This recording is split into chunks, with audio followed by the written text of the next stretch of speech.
வணக்கம். நம்முடைய G Gnanasambandan YouTube சேனல்ல தொடர்ந்து நல்ல பேட்டிகள் எல்லாம் பார்த்துட்டு வர்றோம். என்னுடைய இனிய நண்பர் பத்மஸ்ரீ கமலஹாசன் அவர்கள் தான் இத தொடங்க சொன்னாரு. 3,00,000 சப்ஸ்கிரைபர்ஸ் வந்த உடனே அவர போய் பார்த்து, நீங்க ஒரு பேட்டி குடுக்கணும்னு சொன்னேன். உடனே குடுத்தாரு. டைரக்டர் சசிகுமார் நம்ம ஸ்டுடியோலயே வந்து பேசிட்டு போயிருக்காரு. பூங்கா நகரத்து தூண்கள்னு எல்லாரையுமே பேட்டி எடுத்திருக்கோம். பல்துறை வித்தகர்கள் எல்லாருமே இங்க வந்திருக்காங்க. இன்னைக்கு நம்முடைய ஸ்டுடியோவுக்கு வருகை தந்திருக்கிறவர் யார் அப்படின்னு கேட்டா, இப்ப உலகம் முழுவதும் இந்தியா முக்கியமா, மாற்று எரிசக்தி அப்படிங்கிற ஒரு விஷயத்த முன்வைக்கிறாங்க. அதிகமா கிடைக்கக்கூடிய இந்த சூரிய வெளிச்சத்த நாம எப்படி பயன்படுத்துறது? அப்படிங்கிற விஷயத்துல, தண்ணீல மின்சாரம் எடுத்தோம், அனல்ல மின்சாரம் எடுத்தோம், காற்றுல மின்சாரம் எடுத்தோம். சூரிய வெப்பத்துல மின்சாரம் எடுக்கிறப்ப, சோலார் மூலமாக எலக்ட்ரிசிட்டி நமக்கு கிடைக்குதே. அது நம்ம வீடுகள்ல போட்டா லாபமா? அதனால என்ன பிரயோஜனம்? நெறைய சந்தேகங்கள் இருக்கு. அதெல்லாம் இப்ப நானா பேசினா, நான் ஒரு புத்தகத்த படிச்சுட்டு பேசுவேன். அதுக்கெல்லாம் விடை சொல்றதுக்காக, தமிழகம் மட்டுமல்லாது இந்தியா முழுமைக்கும் தன்னுடைய உழைப்பால், தன்னுடைய தொழில் முயற்சியால் சாதனை செய்து கொண்டிருக்கின்ற சமீபத்தில கூட ஒரு தொலைக்காட்சி இதில நீங்க பார்த்திருப்பீங்க. அதில அவருடைய அந்த ஒரு 5 நிமிஷ செய்தி வந்து பல லட்சம் மக்களை ஈர்த்துச்சு அப்படியே. அத்தகைய பெருமை கொண்ட வணக்கத்திற்குரிய டார்லிங் அதனுடைய உரிமையாளர் திரு நவராஜ் முருகன் அவர்கள் இங்கே வருகை தந்திருக்கிறார். சார் வணக்கம். உங்கள வணக்கம். அன்போடு எங்களுடைய ஸ்டுடியோவுக்கு வரவேற்கிறோம். வணக்கம்ங்க, வணக்கம்ங்க. ரொம்ப சந்தோஷம். ம். சொல்லுங்க சார். எங்களுக்கு நெறைய கேள்விகள்லாம் இருக்குது. கண்டிப்பா சார். என்ன அப்படின்னா, நான் இப்ப என்னுடைய இந்த வீட்ட 2005ல கட்டுறபோது, நான் அப்பவே அந்த இன்ஜினியர்ட்ட சோலார் போடுங்க அப்படின்னேன். அவரு சிரிச்சுட்டு, "பேசாம உங்க வேலைய பாருங்க" அப்படின்னாரு. நான் தமிழ் வாத்தியார்ன்ட்டு, "உங்க வேலைய பாருங்க" அப்படின்னு போயிட்டாரு. அப்புறம் நான் விட்டுட்டேன். அதுக்கு பிறகு நான் கொஞ்ச நாள் கழிச்சு, இப்போ ஒரு 5, 6 வருஷத்துக்கு முதல்ல போய் போட்டிருந்தேன். அது பெருசா சக்சஸா இல்ல. எனக்கு அதுலயும் ஒரு வருத்தம் இருந்தது. உங்கள நான் பாண்டிச்சேரியில சந்திச்சேன். முதல் நிகழ்ச்சிக்காக. அப்பதான் நீங்க சொன்ன விஷயங்கள் எல்லாம் என்ன ரொம்ப ஈர்த்தது. அதேபோல நீங்க அங்க அந்த கேள்வி பதில் நிகழ்ச்சியும் ரொம்ப அற்புதமா இருந்தது. வந்த உடனே முதல் வேலை சோலார் நம்ம போட்டுறணும் அப்படின்னு சொல்லிட்டு, எங்க வீட்டு மாடியில சோலார் போட்டிருக்கோம். அதுக்கான பயன்பாடும் எனக்கு கிடைச்சிருக்குது. சார் சோலார்னா என்ன? அதாவது இன்னைக்கு இந்தியாவ பொறுத்தமட்டுல, இந்தியா வந்து ஒரு வல்லரசு நாடாகணும் அப்படின்னு நம்ம பிரைம் மினிஸ்டர் சொல்லிட்டு இருக்கிறாங்க. 2047ல இந்தியா ஒரு வளர்ச்சி அடைந்த நாடாகணும் அப்படின்றது தான் நம்ம எல்லாரோட குறிக்கோள். ஒரு நாட்டோட முக்கியமான தேவை அப்படின்னு பார்த்தா, இன்னைக்கு வந்து மின்சாரம் தான். மின்சாரம் இல்லாம இன்னைக்கு எதுவுமே இல்ல. எத வேணாலும் எடுத்துங்க. மின்சாரம் இல்ல அப்படின்னா எதுவுமே கிடையாது. அதான் உண்மை. அப்படிப்பட்ட மின்சாரத்த நீங்க சொன்ன மாரி இன்னைக்கு நம்ம எப்படிலாம் தயாரிக்கிறோம் அப்படின்னு சொன்னா, நிலக்கரியிலேருந்து தயாரிக்கிறோம். ம். அணுமின் நிலையம் இருக்கு. அப்புறம் ஹைட்ரோ பவர் இருக்குது. விண்ட் பவர் இருக்குது. எல்லாமே இருக்குது. இதில நீங்க எடுத்துக்கிட்டீங்கன்னா, நிலக்கரியிலிருந்து நம்ம மின்சாரம் தயாரிக்கும்போது என்ன ஆகுது? பிராக்டிகலா பார்த்தீங்கன்னா, அவ்வளவு தூரம் நமக்கு மாசு. பூமி வந்து வெப்பமடைதல் நடக்குது. அது மட்டும் இல்ல சார். பொல்யூஷன். முழுசா இயற்கை வளத்த சுரண்டுறோம். கரெக்ட். இயற்கை வளத்த எடுக்கிறோம். அதனால என்ன பின்விளைவுகள் வரப்போதோ நமக்கு தெரியாது. நான் இப்ப அதனுடைய ஆழங்கள் வந்து அவ்வளவு நான் பலமுறை அந்த இதுகளுக்கெல்லாம் போய் பேசியிருக்கேன். கொஞ்சம் அச்சமே ஏற்படும் நமக்கு. ஸோ, அந்த மாரியான நிலக்கரியிலேருந்து எடுக்கிற மின்சாரம் ஒண்ணு. அடுத்து பார்த்தீங்கன்னாக்கா, நம்ம அனல் மின் நிலையங்கள், ஆ. அட்டாமிக் பவர் யூனிட்ஸ்மோ. அட்டாமிக் பவர் யூனிட்ஸ் வந்து இப்போதைக்கு இந்தியாவில வந்து அது ஓணும் அப்படின்னு ஒரு முடிவு கட்டியிருக்கோம். அதுக்கு காரணம் என்னன்னா, நெறைய டேட்டா சென்டர்ஸ் வருது ஃபியூச்சர்ல. டேட்டா சென்டருக்கு வந்து ஏகப்பட்ட மின்சாரம் தேவை. ம். ஒரு சிட்டிக்கு எவ்வளோ மின்சாரம் தேவையோ, அந்த அளவுக்கு டேட்டா சென்டர்ஸ்க்கு மின்சாரம் தேவைப்படுதுன்றாங்க. ஸோ, அப்படிப்பட்ட மின்சார தேவை இருக்கிறனால, அனல் மின் நிலையங்களும் நமக்கு வேணும்னு இப்போ முடிவெடுத்திருக்கிறோம். ஆனா, அதே சமயத்தில ஒரு அனல் மின் நிலையம் அமைக்கணும்னா, அதுக்கு பலாயிரம் கோடி, பல வருஷம் ஆகும். அது ஒரு பிரச்சனை இருக்குது. அடுத்து பார்த்தீங்கன்னா, நீர்மின் நிலையங்கள். நீர்மின் நிலையங்கள்ல இருக்க பிரச்சனை என்ன? எல்லா ஊர்லயும் ஆத்துல வந்து தண்ணி நல்ல கரை புரண்டு ஓடணும்.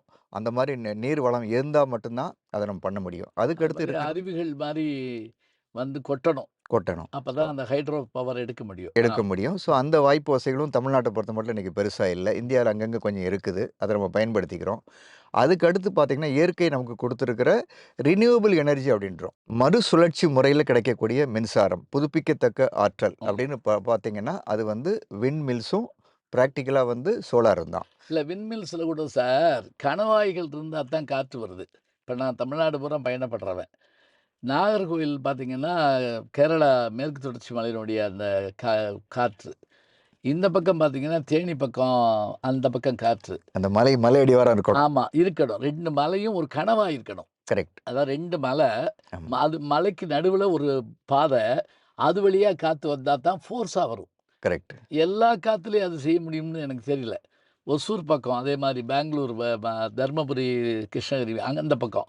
எனக்கு தெரிஞ்சு நான் பார்க்குறது விண்மில்ஸ் வந்து இங்க தான் அதிகமா இருக்கிறது நாகர்கோவில். அப்படி வேணா வச்சுக்கலாம். ஆமா. அந்த மாரி சரிங்க. இருக்கு. ஆனா ம். சூரிய ஒளிய பொறுத்தமட்டிலும் அப்படி இல்ல. அப்படி இல்ல. இன்னைக்கு இந்தியாவிலேயே வந்து அந்த சன்லைட் அப்படின்றது வந்து நமக்கு அபரிமிதமா கிடைக்கும். சூரிய சக்தி கிடைக்குது நமக்கு. ஆனா, அதுலயும் குறிப்பா வந்து தென்னாட்டுல, அதுவும் தமிழ்நாடு மாரி இடத்துலலாம் வந்து நம்ம கேட்கவே வேண்டாம். ம். 365 நாள்ல குறைஞ்சபட்சம் 300 நாள் பக்கா சன்லைட் நமக்கு கிடைக்கும். ஒரு 50, 60 நாள் மழை பெய்யும். அந்த மழை காலத்துல கூட வந்து கொஞ்சம் சூரிய வெளிச்சம் இருக்கும். 100% அது போயிடாது. அதான் சார், நம்ம அந்த 12 மாசத்த பிரிக்கிறப்ப தமிழ்ல, இந்த 12 2, 2 மாதமா பிரிக்கிறாங்க. 6 × 2 தான். சித்திரை, வைகாசி, இளவேனில். வேனில்னாலே சூடு. கோடைக்காலம். ஆனி, ஆடி, முதுவேனில். ஹாட்டஸ்ட் சம்மர் சொல்றோம்ல. ஆவணி, புரட்டாசி, கார்காலம் அப்படி போகும். 4 மாதம் நமக்கு கட்டாயமான கடுமையான வெயில் இருக்கு. ம். ஆக்சுவலா பார்த்தீங்கன்னா, ஒரு படத்துல கூட விவேக் சொல்லுவாரு. தூத்துக்குடியில 3ஏ 3 சீசன் தான் அப்படின்னு ஆரம்பிப்பாரு. ம். எல்லாரும் அப்படியே அதிசயமா பார்ப்பாங்க. என்ன சொல்லப் போறாரு அப்படின்ட்டு. கடுமையான வெயில், கொடுமையான வெயில், கொடூரமான வெயில் முடிச்சிருவாரு கடைசில. ஆமா. அத நீங்க பார்த்திருப்பீங்க. சாமி படத்துல அதான். விவேக் பண்ற அந்த காமெடிய. ஸோ அப்படிப்பட்ட தமிழ்நாட்டுல நம்ம இருக்கிறோம். ம். எந்த சூரிய ஒளி, எந்த சூரிய வெப்பம் வந்து நமக்கு வந்து ரொம்ப கஷ்டப்படுத்தி மக்கள வந்து வாட்டி வதைக்குது, நம்ம அப்பப்போ அத பத்தி நம்ம ஃபீல் பண்ணியிருக்கோமோ, ம். அப்படிப்பட்ட சூரிய ஒளி தான் இன்னைக்கு வந்து நமக்கு ஒரு வரப்பிரசாதமா அமைஞ்சிருக்குது. சரி. அதுக்கு என்ன காரணம் அப்படின்னு சொன்னா, இன்னைக்கு வந்து சூரிய ஒளி மூலமா கிடைக்கிற மின்சாரம் வந்து, அதாவது நம்ம சோலார் மூலமா வந்து மின்சாரம் தயார் பண்றதுக்கு நமக்கு ஆகுற செலவு பார்த்தீங்கன்னா, 1 யூனிட் மின்சாரம் சூரிய ஒளி மூலமா நம்ம தயார் பண்ணும்போது, பிராக்டிகலா ரூ. 2.50 ரூ. ம். 2.50க்கு வந்துருச்சு. இதே நீங்க விண்மில்ஸுக்கு போனாலோ, இல்ல மத்த எதுக்கு போனாலும் அதோட ரூ. 5 கிட்ட வருது. ரூ. 4 ரூ. 5க்கு சொல்றாங்க. 2 மடங்கு, 3 மடங்கு. வருது. ம். நம்ம இன்னைக்கு வீட்டுக்கு வந்து நம்ம மின்சாரத்துக்கு நம்ம எவ்வளோ பே பண்றோம்? எவ்வளோ? குறைஞ்சபட்சம் ரூ. 4.70. அதாவது நீங்க 500 யூனிட் தாண்டிட்டாலே 101 யூனிட்லேருந்தே உங்களுக்கு ஸ்ட்ரெயிட்டாவே ரூ. 4.70. ஓ! அதுக்கு அடுத்து நீங்க 401க்கு மேல போம்போது ரூ. 6.30. 501க்கு மேல போம்போது ரூ. 8.40. 601க்கு மேல போம்போது ரூ. 9.45. அதே மாரி நீங்க இதெல்லாம் கமர்ஷியல் இல்லாம. ஆமா. 800க்கு மேல போம்போது ம். கிட்டத்தட்ட உங்களுக்கு ரூ. 9.55 1 யூனிட். 1 யூனிட்டுக்கு. ஆ. அந்த மாரிலாம் வந்து இன்னைக்கு இருக்குது. ஸோ 4.70, 6.30, 8.40, 9.45, 10.50, 11.55. ஸோ கிட்டத்தட்ட இப்ப நீங்க உங்கள மாரி நம்ம பங்களா வீடுகள்ல வசிக்கிறவங்க, என்ன மாரி உங்கள மாரி நெறைய மின்சாரத்த நெறைய யூஸ் பண்றோம் நம்ம. ஒரு வீட்ல 4, 5 ரூம் இருந்து, அதுல ஏசி போட்டு, வாட்டர் ஹீட்டர் வச்சு இந்த கூட்டு குடும்பமே வைங்க. கூட்டு குடும்பம். பணக்கார ஏழைலாம் விடுங்க. ஆமா. கூட்டு ஒரு குடும்பம். கூட்டு குடும்பம்னா, ஆமா. குறைஞ்சபட்சம் முந்தியெல்லாம் ஒரு ஹால்ல ஒரு ஃபேன்ல எல்லாரும் படுத்துறலாம். கரெக்ட், இப்ப அத பிரைவசி எதிர்பார்க்குறாங்க. கரெக்ட், அப்ப அவங்களுக்கு ரூம் வேணும். கரெக்ட். ரூம்னா ஃபேன் வேணும். இல்லன்னா ஏசி வேணும். இது கட்டாயம். இதுல மாற்றம் இல்ல. ஆமா. ம். ஒரு 4, 5 பேர் இருக்கிறாங்க. 2, 3 பெட்ரூம் இருக்குது. இருக்குது. அப்படின்னு சொன்னாலே 2, 3 water heater, 2, 3 AC, 2, 3 fan, fridge. TV, fridge, washing machine, kitchen appliances ஏன் மொபைல சார்ஜ் பண்றது கூட இன்னைக்கு மின்சாரம் இல்லாம நடக்காது. இப்ப நாங்க தரைய இது பண்றதுக்கு ஒரு ரோபோ வாங்கியிருக்கோம். அது எல்லாத்தையும் ரோபோ கிளீனா. Vacuum cleaner. ஆமா. அது ரொம்ப கிளீனா எல்லாத்தையும் பார்த்து இது பண்ணிட்டுருது. ம். ஸோ அப்படிப்பட்ட மின்சாரம் இல்லன்னா, 2047ல வந்து இந்தியா வளர்ச்சி அடைந்த நாடா ஆகணும்னா, அதுக்கு என்ன காரணம்? முழுக்க முழுக்க வந்து மின்சாரம் தேவை. ம். அப்படிப்பட்ட அந்த மின்சாரத்த நம்ம அரசாங்கம் என்ன பண்ணியிருக்காங்கன்னு சொன்னா, இந்தியாவுக்கு மின்சாரம் தேவை. ஆனா அதே சமயத்துல மாசு இல்லாத, பொல்யூஷன் இல்லாத ஒரு ஆ. மின்சக்தி எங்கேருந்து கிடைக்கும் அப்படின்னு பார்த்தீங்கன்னா, இன்னைக்கு சோலார் தான் அதுக்கு ஆப்பர்ச்சுனிட்டி. ம். அதாவது நம்ம உலகத்துல கிங்டம் ஆஃப் ஆயில்னு சொல்றோம். Saudi Arabia. ஆ. அப்படிப்பட்ட சவுதி அரேபியா 2030ல அவங்களுடைய மின் தேவையில 50% சோலார்லேருந்து வரணும்னு முடிவு எடுத்துக்கிறாங்க. ஆ. அவங்களுக்கே இந்த நிலைமைன்னா, அப்ப நமக்கு என்ன நிலைமை? நம்ம எப்படி பண்ணியிருக்கணும் இப்போ? இந்நேரம் எங்க போயிருக்கணும்? ம். எங்கேயோ போயிருக்கணும்.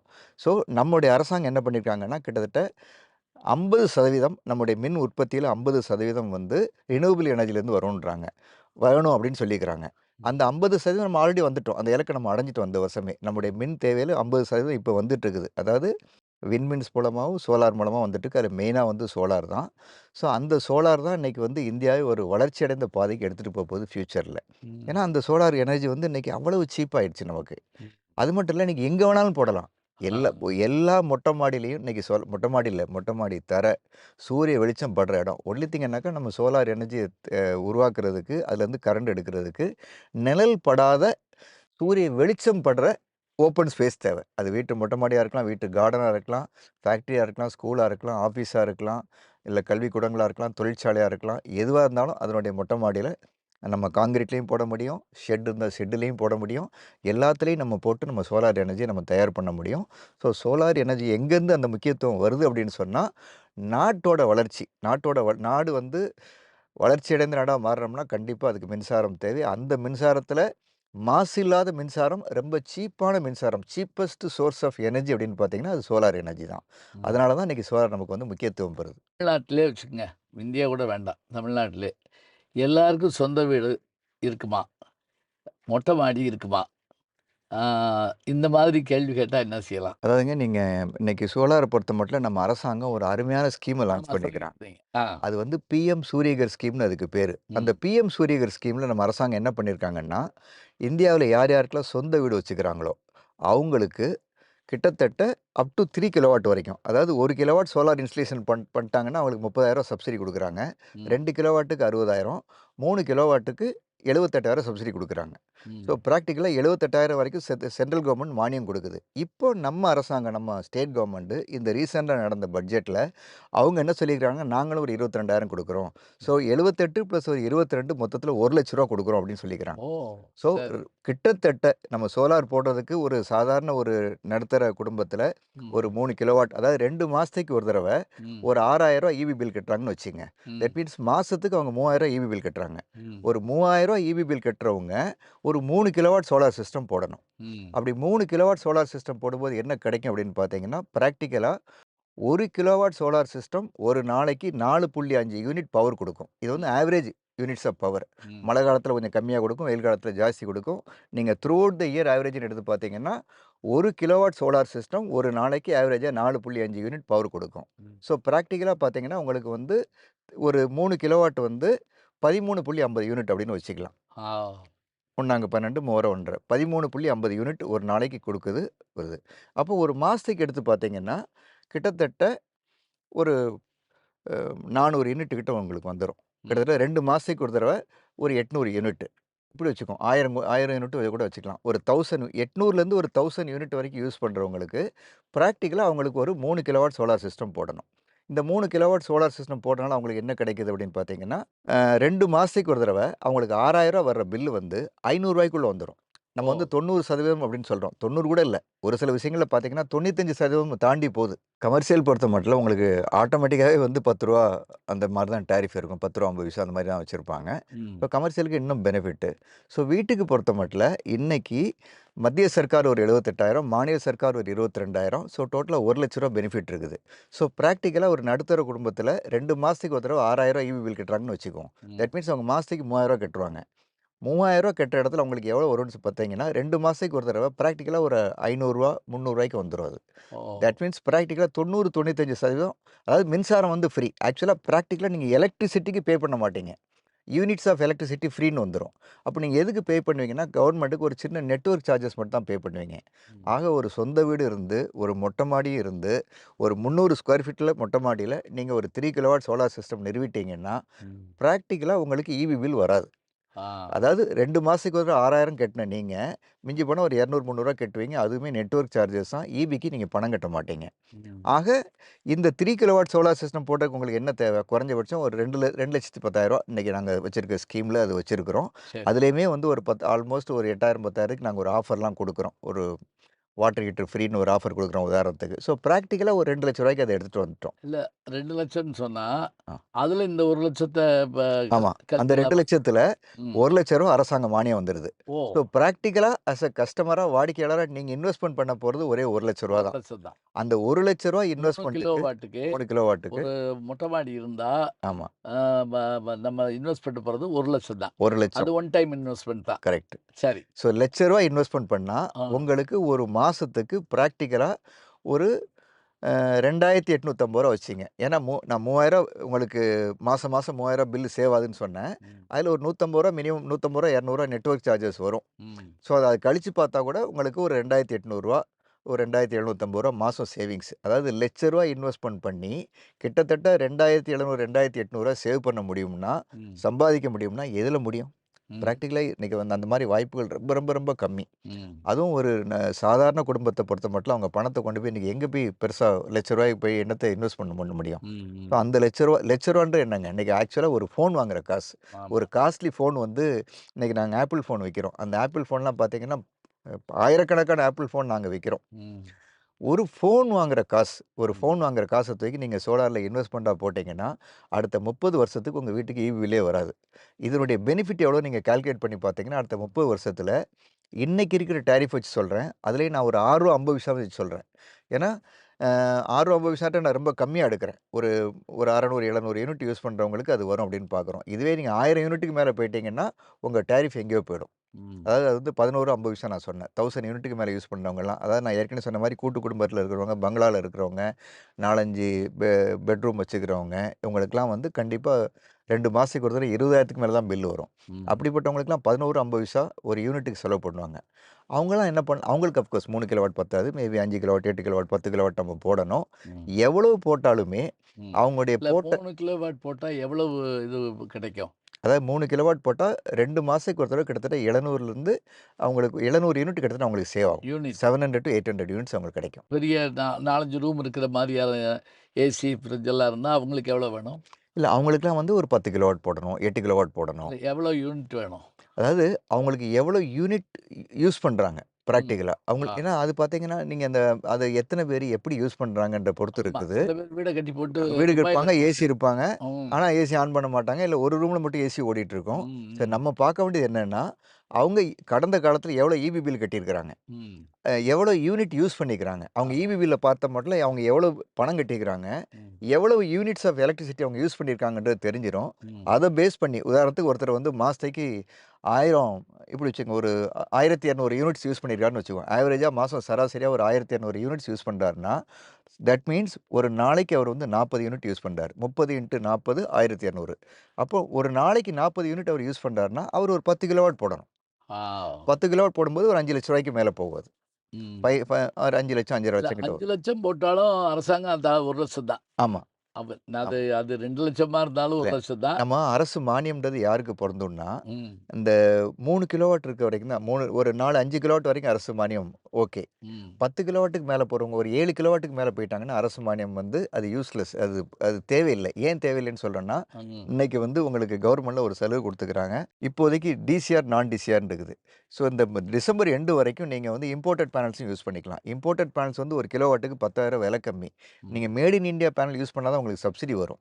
ஓ! ஸோ அந்த சப்சிடி வாங்கணும்னா, நீங்க மேட் இன் இந்தியா பேனல்ஸ் தான் கம்பல்சரி யூஸ் பண்ணணும். ம். ஸோ அதனால வந்து அந்த made in India panel use பண்ணும்போது, அந்த சப்சிடி நீங்க அவைல் பண்ணிக்கலாம். அந்த சப்சிடியும் வந்து ஒரு 4 கிலோவாட், 5 கிலோவாட் நீங்க எத்தனை கிலோவாட் போட்டாலுமே, ம். உங்களுக்கு வந்து ரூ. 1,00,000 தான் சப்சிடி. ஆ. ஸோ பிராக்டிகலா ஒரு ரூ. 1,00,000 சப்சிடி நம்ம அவைல் பண்ணிக்கலாம். அட்லீஸ்ட் 5,00,000ன்றது 4,00,000 ஆகும். ம். ஸ்டில் அவங்களுக்குமே பார்த்தீங்கன்னா, அவங்களுடைய போட்ட முதல வந்து ஒரு 2லேருந்து 2 1/2 வருஷத்துல எடுக்க முடியும். ம். ரூ. 10 மேல சரி. இருக்கவங்களுக்குலாம். அது எத்தன வருஷம் நமக்கு ஒர்க் பண்ணும்? இப்ப நீங்க 30 வருஷங்கிறீங்க. 30 அதாவதுங்க, ம். இந்த எனக்கு என்னோட பேட்டி வெளியாக வந்த உடனே நெறைய பேர் என்னுடைய இன்டர்வியூவ பார்த்துட்டு அதில போட்டிருந்த கமெண்ட் என்னன்னா, ம். உண்மையிலேயே இவரு 25, 30 வருஷம் சொல்றாரு. 25, 30 வருஷம் சோலார் உண்மையிலேயே உழைக்குமா? அப்படின்ட்டு. இல்ல பல பேர் எனக்கே கேள்வி அந்த கேட்ட உடனே கமெண்ட். ம். எனக்குமே நெறைய பேர் இந்த கேள்வி கேட்ட உடனே நம்ம இன்னொரு வாட்டி எதுக்கும் வந்து கொஞ்சம் ரிசர்ச் பண்ணிக்கோன்னு ரிசர்ச் பண்ண போயி, நெறைய சரி. பேர்ட்ட பேசும்போது எல்லா பிராண்டோட கேட்டலாக்லயும் அத குடுக்குறாங்க. சரி. இன்னைக்கு ஒரு ஏசின்னா 8, 10 வருஷம் வருமானா வரும். ஏன்னா நீங்களும் நானும் யூஸ் பண்ணி பார்த்துட்டோம். ம். சோலார்ல அந்த பயம் இருக்குது. ஆனா சோலார யூஸ் பண்ணவங்க, இத்தன வருஷமா யூஸ் பண்ணிட்டு இருக்கவங்ககிட்ட வந்து எடுத்த சர்வேல, ரிசர்ச்ல என்ன சொல்லுது அப்படின்னு சொன்னா, அத பேஸ் பண்ணி இன்னைக்கு பிராண்ட் என்ன பண்றாங்க, சோலார் பேனல் பிராண்டெல்லாம் என்ன பண்றாங்கன்னா, 12 வருஷம் மேனுஃபேக்சரிங் வாரண்டி குடுத்துடுறாங்க. ஓ! ஆனா, அதனுடைய பெர்ஃபார்மன்ஸ் வாரண்டி சோலாருக்கு செயல்திறன் உத்தரவாதம் கிட்டத்தட்ட அவங்க வந்து 25லேருந்து 30 வருஷம் குடுக்குறாங்க. ம். அஃபீஷியலாவே ஒரு பிராண்ட் இன்னைக்கு 25, 30 வருஷம் குடுக்குறாங்க. சோலாருக்கு செயல்திறன் உத்தரவாதம் 25லேருந்து 30 வருஷம் குடுக்குறாங்கன்னா, எத பேஸ் பண்ணி குடுக்குறாங்க?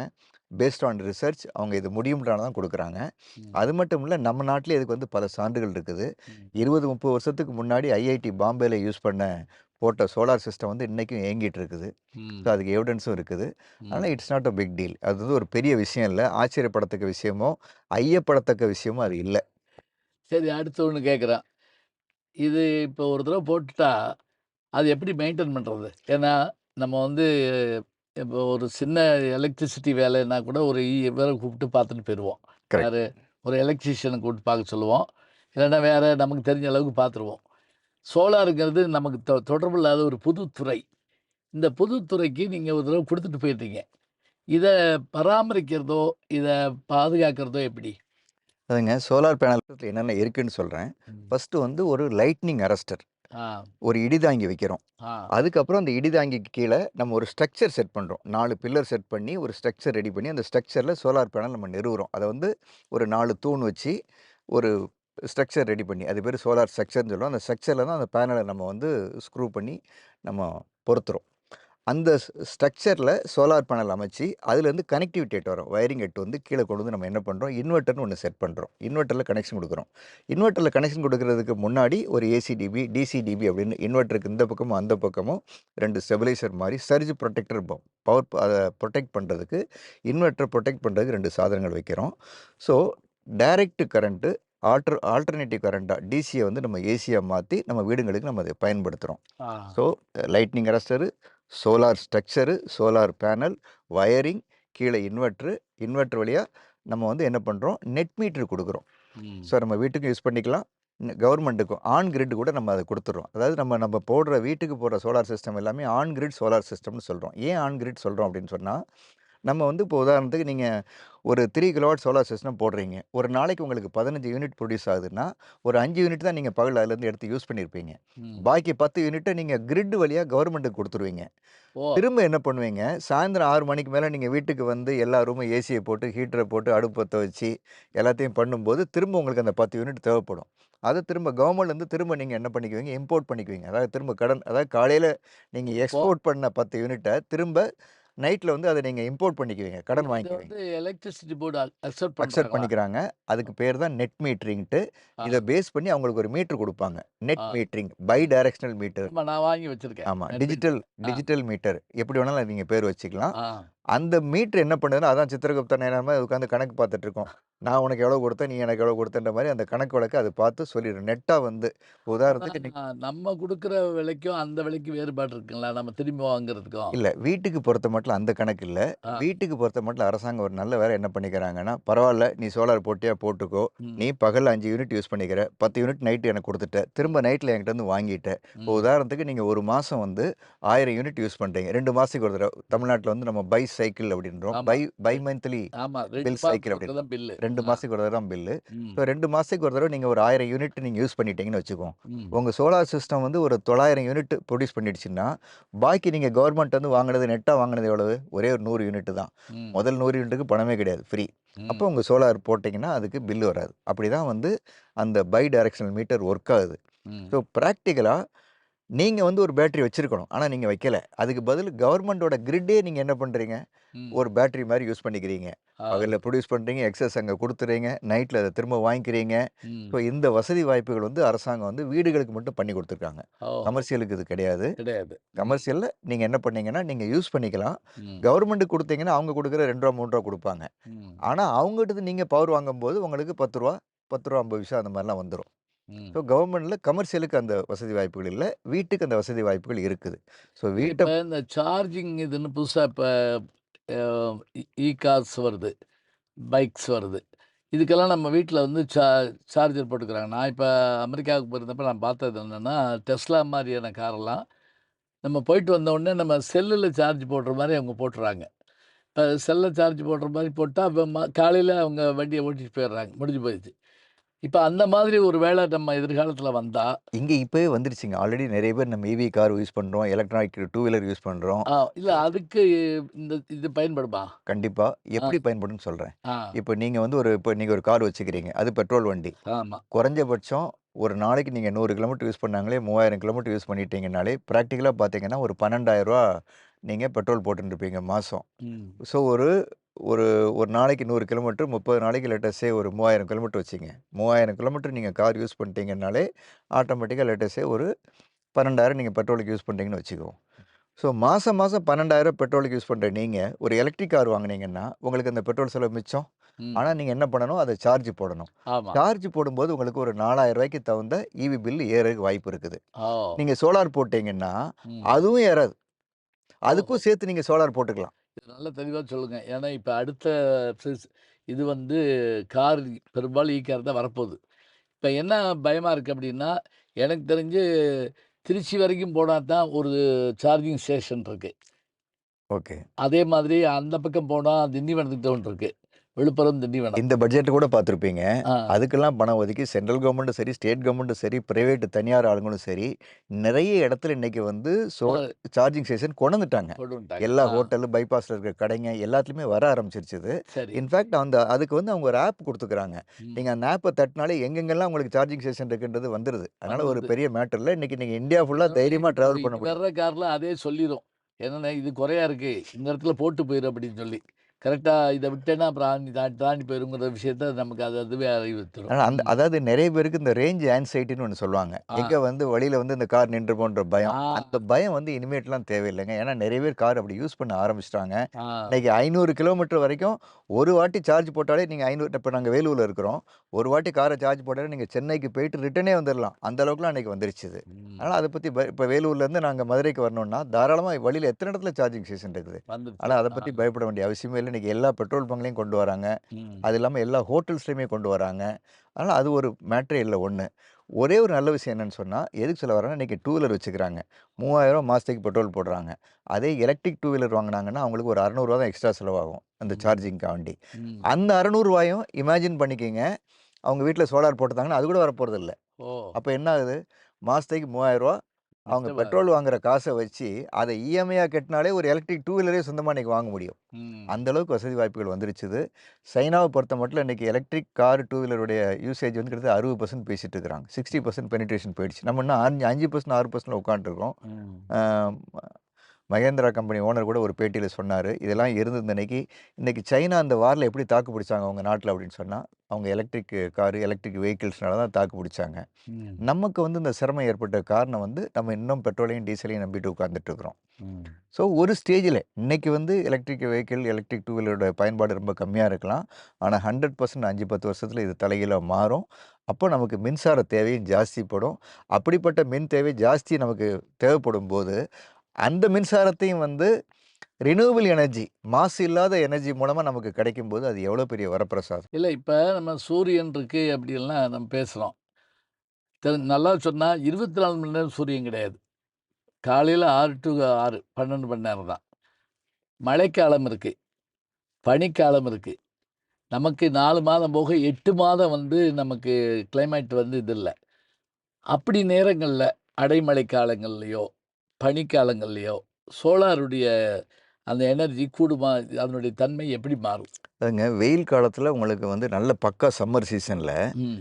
என்ன ஆகும்னு சொன்னீங்கன்னா, பிராக்டிகலா உங்களுக்கு நம்ம 4, 4½ யூனிட்ன்னு சொன்னோம். ம். அது வந்து என்ன 5, 6 சில சமயத்துல 7 யூனிட் கூட ப்ரொடியூஸ் பண்ணியிருக்கோம். அந்த ம். மாரி பீரியட்ல. ஆனா அந்த மாரி பீரியட் தான் நமக்கு வந்து நெறைய வந்து எனர்ஜி தேவை. அப்பதான் இருக்கிற எல்லா ஏசியும் போட்டு டே, நைட் நம்ம ஓட்டின்ட்டு இருப்போம். ஆ. அதே நீங்க மழை காலத்துல, பனிக்காலத்துல வந்து நம்ம ஏசி பக்கமே அது போமாட்டோம். குறைப்போம். சரி. ஆச்சுங்களா? அந்த எனர்ஜி யூசேஜும் குறைஞ்சிரும். பாயிண்ட் ம். நம்பர் 1. ம். ஆனா அந்த மாரி சமயத்துல நீங்க மழை காலத்துல வந்து சோலார் எனர்ஜி ப்ரொடியூஸ் ஆகும். 1 கிலோவாட்டுக்கு மேபி 2 யூனிட், 3 யூனிட் ப்ரொடியூஸ் ஆகுமே தவிர 0 ஆகாது. சரி, இப்ப நீங்க சொன்ன விஷயம்லாம் ரொம்ப நல்லா இருந்தது. அ கேட்க ஆச்சரியமாவும் இருந்தது. உண்மையான்னு கூட சில பேர் யோசிப்பாங்க. சும்மா இவங்க பாட்டுக்கு உட்காந்து பேசிட்டு இருக்காங்களா அப்படின்னு சொல்லி. ஏன்னா நம்ம யூடியூப்பை பொறுத்த மட்டும் எல்லா விஷயத்தையும் நம்பிக்கையோட தான் பார்ப்பாங்க. எனக்கு மாற்றம் இல்ல. இப்போ நான் இன்னொரு கேள்வி கேட்குறேன். 2,00,000 நம்ம இன்வெஸ்ட் பண்ணுறோம். 1,00,000 கவர்மெண்ட் குடுத்துருது. சப்போஸ் நீங்க 1,00,000 பண்ணா கூட போதும் அப்படிங்கிற வழி சொல்றீங்க. நான் சொல்றேன், என்ட்ட 1,00,000ம் இல்ல. அதாவது அப்படியே கொண்டு போய் 1,00,000 இன்வெஸ்ட் பண்ற அளவுக்கு எனக்கு வசதி இல்லன்னு வைங்களேன்.